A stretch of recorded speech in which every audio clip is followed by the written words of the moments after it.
Hello there everyone, welcome back to our channel. In today's video, you are going to see how to private your Facebook account. So I'm heading over to my Facebook application first. Once you're there, make sure you have logged in into your desired Facebook account and then head over to the three lines on the top right.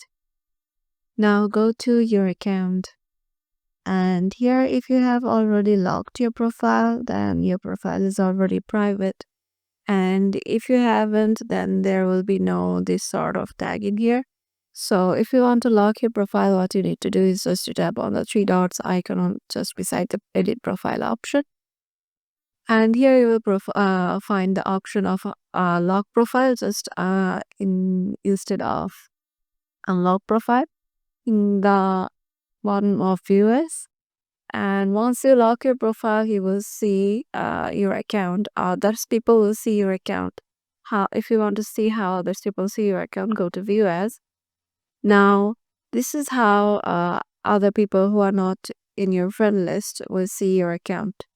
So yeah, this is how you can private your account or your Facebook account. Hope this video helped you out, and we'll see you in the next video.